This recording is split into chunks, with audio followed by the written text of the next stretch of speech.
anyway, and also in the House today is Richard Fowler. He's joining us via satellite. He's at our D.C. bureau this morning. He's a political strategist, and we're glad to have him this morning. And I understand that you're Richard Fowler, richardafowler.com, but you're also on Twitter. So I tell you what I'm going to do. I'm going to tweet my thanks to both of you and put your tweet, as I call you, tweetizens addresses, up on my page here, and then people can follow you guys as well. So good to see you both this morning. Great. Good to be here, Harris. Oh, I'm glad you didn't tell me any secrets I can't share, like Chris Messler did. Hey, look, you heard maybe our correspondent Steve Centani talking about the fact that President Obama now is fighting somebody who maybe people didn't expect him to have to fight. Yeah. People in his own party. Does he risk problems with fellow Democrats with all the budget cuts that he's trying to make? Not at all. I don't think he risks having problems with his own Democratic Party. I think this just shows why the president is really, truly bipartisan. His plan is about really winning the future. It's about leaving the relics of the past budgets behind and putting together a plan that works on winning the future, which focuses on high-speed rail, which focuses on energy independence. And these are the things that America needs to revive our economy and make sure that China doesn't take us over as the biggest economy. And they're already number 2. Is he putting a nice spin on it, Chris, or do you see it the same way? No, I absolutely don't see it the same way. A couple of things. In terms of the budget, and I think this goes for just not the president, but for Republicans as well. It is time to have a grown-up conversation about the budget.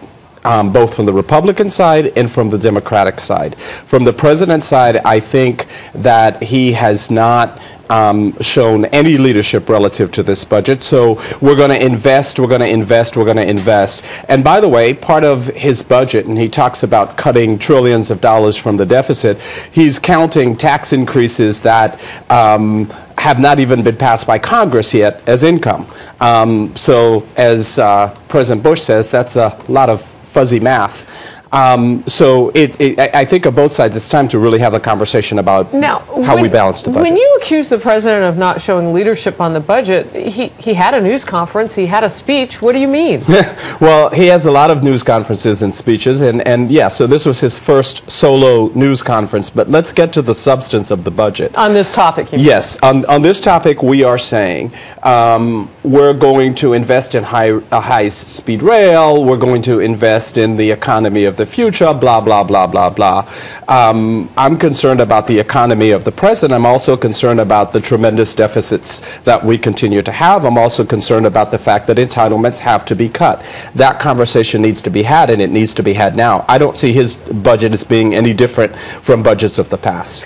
Richard, how tough is this for the president to bring his fellow Democrats on board with some of the deeper cuts? You know, I read this morning that he said if anything cuts too deeply, he will veto it. Well, kind of what is the point? Because if it's not a deep cut, it's a scrape.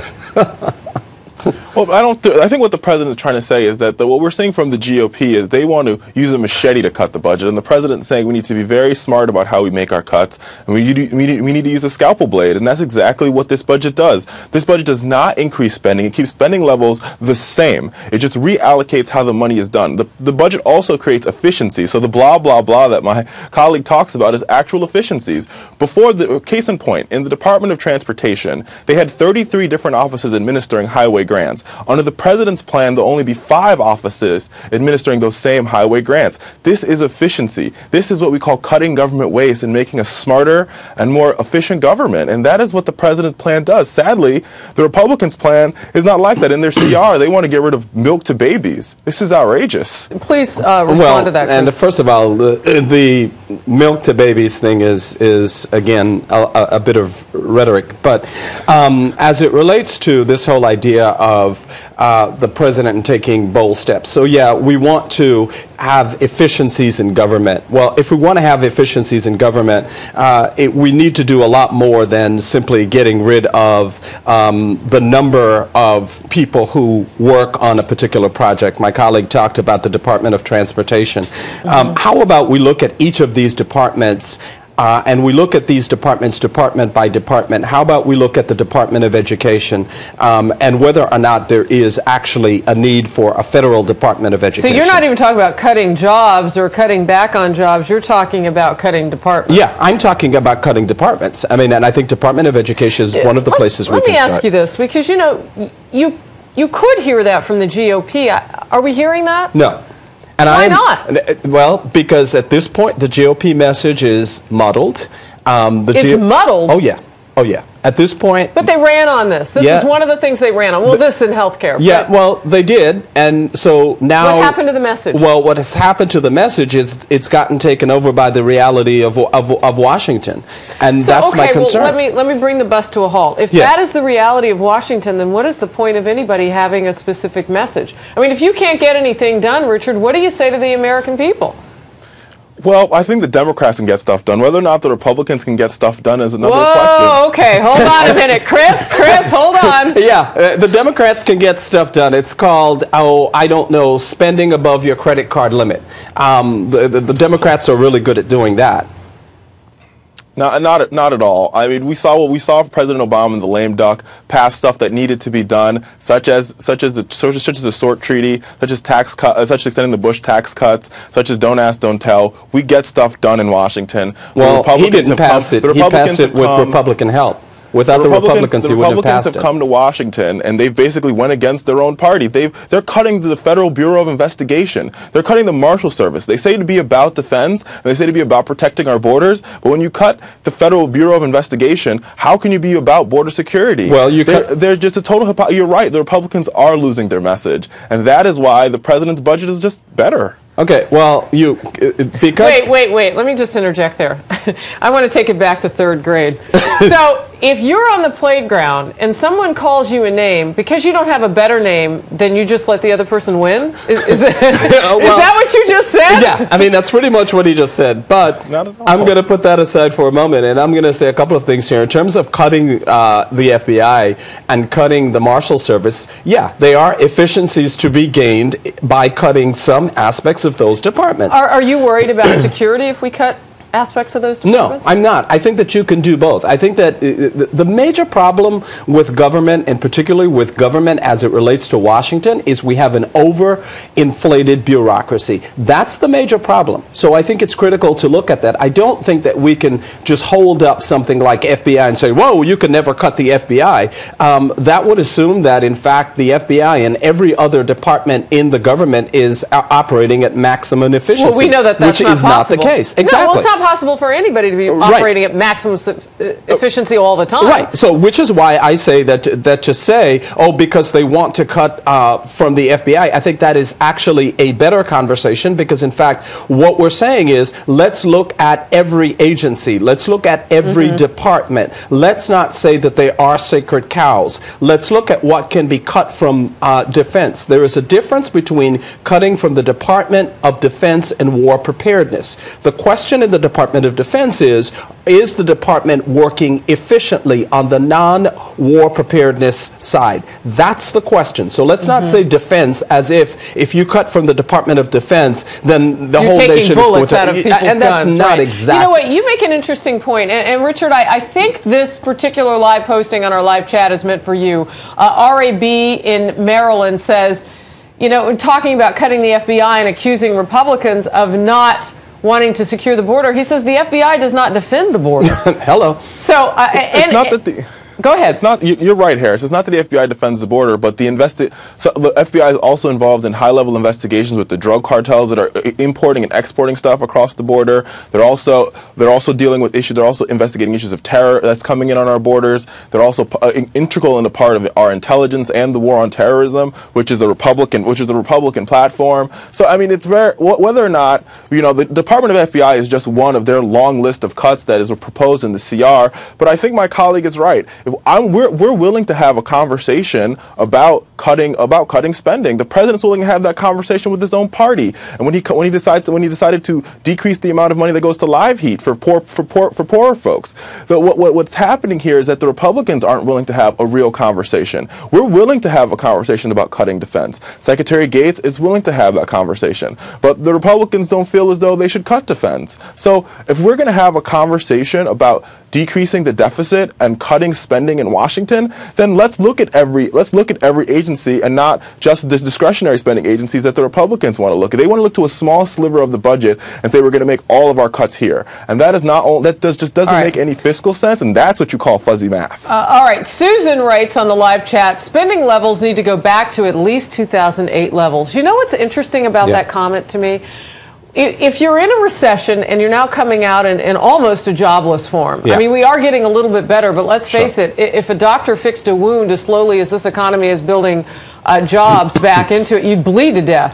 But, and that's honest, look at the numbers. But Susan raises an interesting point. If you know you're in kind of repair mode, why not go back to what it was before the bleeding started, so at least you know that you can possibly sustain those levels. Yeah, and that's the issue. You go back to the baseline because you know that you can at least afford that. Now, all this conversation about high-speed rail is a fascinating conversation to me, because how much money have we invested in Amtrak and the trains still don't run on time? How much money have we invested in Acela Express and that train is constantly breaking down? So give me a break with the high-speed rail thing already. It's not working. They've got some beautiful signs on Amtrak, but that's about it. Richard, he likes your sign.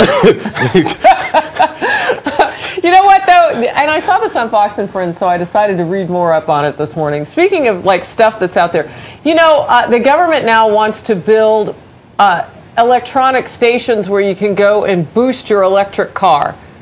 How many electric cars are on the road? Please.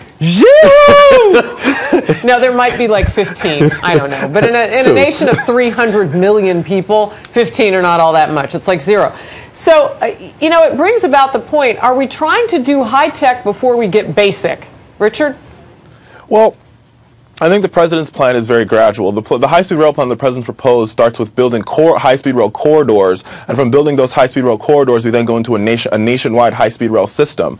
But what we have to look at is we have to look at the other developed worlds and who we're competing with. And we're competing with countries like China, Japan, Germany, and the United Kingdom and France. All of those countries have high-speed rail lines that work. And the only reason why their high-speed rail lines work in those countries is because the government has invested in those high-speed rail lines. China just developed a high-speed rail that can go 300 miles an hour. If we are not competing with them, then we cannot move goods to market as fast as they do. That puts us behind the buck by default. Therefore, we have to invest in high-speed rail. Yeah, you know, it's interesting that you say that. And I know that you mean across the country, but as we look, because you're mixing metaphors. You're saying, well, we got to be able to move stuff across the country, but you want to be able to compete globally. Let me share something with you. When what we saw went down in Egypt recently, and we talked about the Suez Canal, many Americans thought, wait, why do I care about this again? Exactly. Because, yeah, you're right, we don't get all that much of our oil coming out of there, but like more than 50% of the world's goods have to go by old school ship, boat with a propeller, through the Suez Canal. So you can talk about becoming technologically and all advancement and all this to compete globally, but when the world is getting half of its goods by boat, it's a lot of wasted energy when you talk about the fact that we need jobs in this country that are based on reality, not this sort of future. Look, let me stop. Let me get in this from Larry Shooter, who writes, Harris, they have flying cars. Michael Jackson's flying car is being auctioned off. Go ahead. Well, that's good. I wonder what it's going for. Thank you, Larry.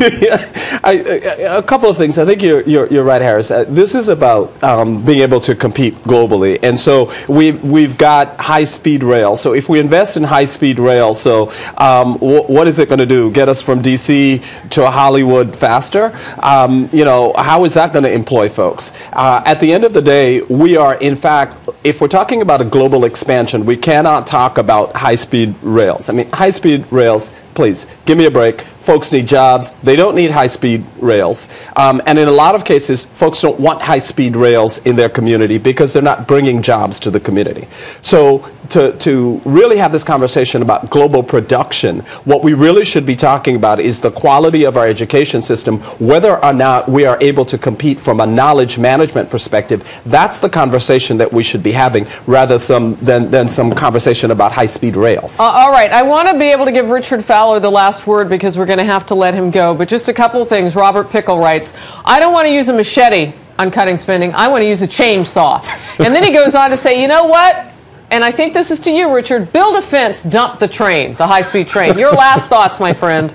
Well, I'm glad you talked about, the fact that we do get a lot of ships bringing in our goods into America. And that is more reason why the president's budget's even more needed. Besides the high-speed rail spending, the president also maintains the roads we currently have. If you go to Long Beach, California, there's the Gerald DeMons Bridge there. That bridge has a net under it collecting the debris. That bridge is also the bridge that's used to connect the Long Beach port to the mainland of California and the country. That is responsible for 20% of all the containers we bring in. That bridge is falling under rubble. And under the Republican plan, that bridge will collapse. Under the Democratic plan, we'll keep that bridge going. Gosh, I got to tell you, when we were hearing about bridges to somewhere and nowhere, that word makes a lot of people nervous, but it was an interesting metaphor. Richard Fowler, thank you for joining. Oh, wait, is that his Twitter page or his website? Oh, nice. Okay, I'm about to tweet his Twitter page so everybody can have that too. Richard Fowler, a Democratic political strategist, joining us this morning via satellite. Come back anytime. By the way, some of our live chat hosts say that we don't always agree with him, but he is smart. Thank you guys so much. Take care. All right, we're going to take a quick break. And I want to teach